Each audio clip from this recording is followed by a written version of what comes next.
Avant de commencer à visionner cette vidéo, pour ton confort visuel, nous te recommandons de bien régler la résolution de ton écran.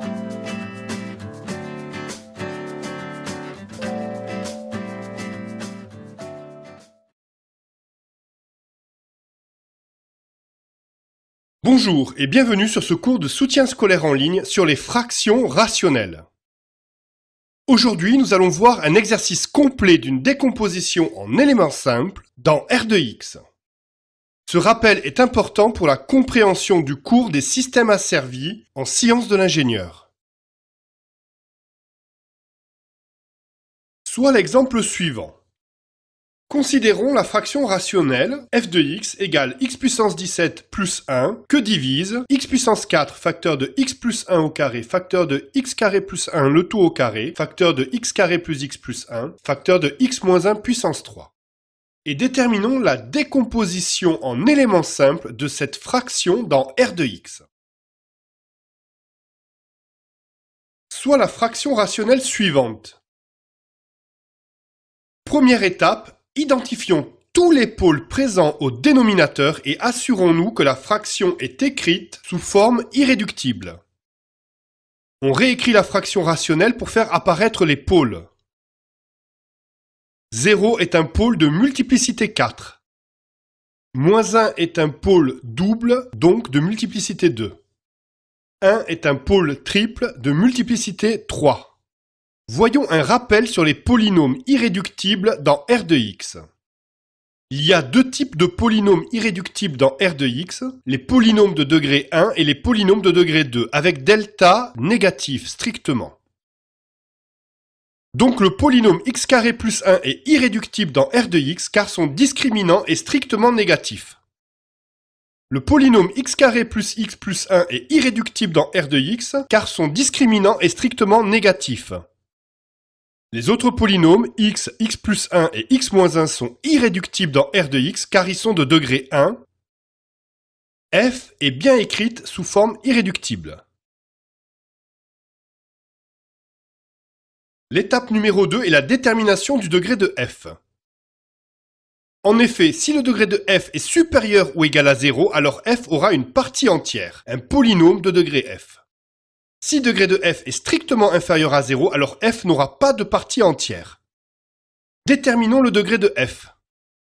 Degré de f égale degré du numérateur moins degré du dénominateur, qui est égal au degré de x puissance 17 plus 1 moins le degré de x moins 0 le tout à la puissance 4, facteur de x plus 1 au carré, facteur de x carré plus 1 le tout au carré, facteur de x carré plus 1 plus x, facteur de x moins 1 à la puissance 3.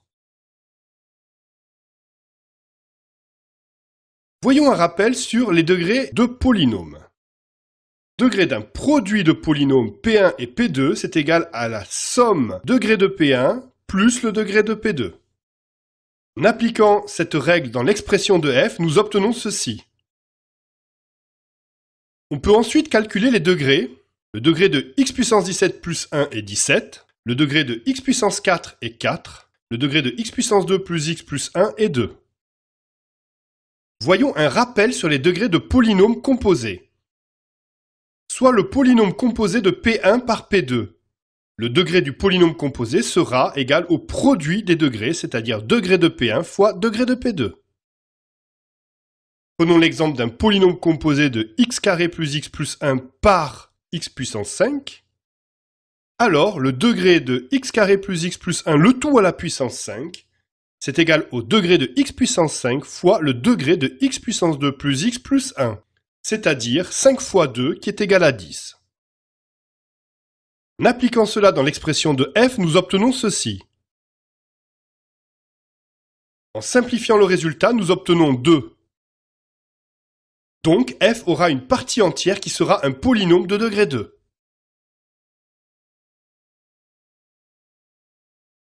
Récapitulons ce qui a été déterminé.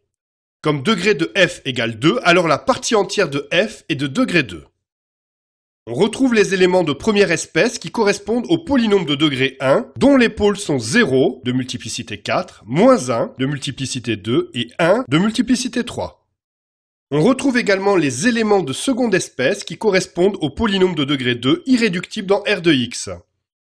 x carré plus 1 et x carré plus x plus 1. La décomposition en éléments simples de f dans R de x sera la suivante.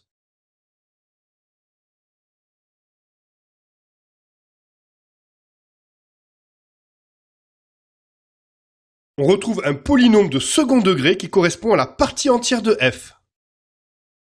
On retrouve les éléments simples de première espèce qui correspondent au polynôme irréductible de degré 1. On retrouve les éléments simples de seconde espèce qui correspondent au polynôme irréductible de degré 2. Ensuite, pour déterminer tous les coefficients réels, il y a plusieurs méthodes. Réduction au même dénominateur, puis identification et résolution d'un système avec la méthode du pivot de Gauss.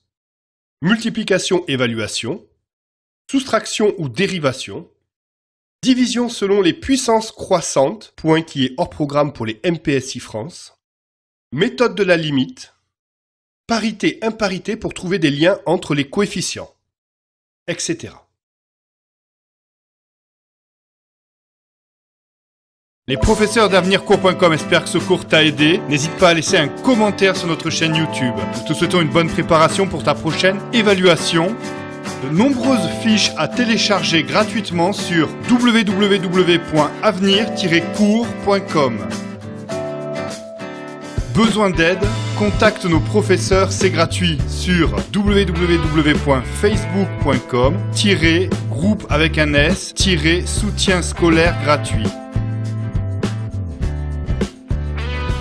Pour recevoir nos dernières vidéos, abonne-toi à notre chaîne YouTube. Mais aussi, retrouve tous les exercices de cette séquence pour continuer à t'entraîner.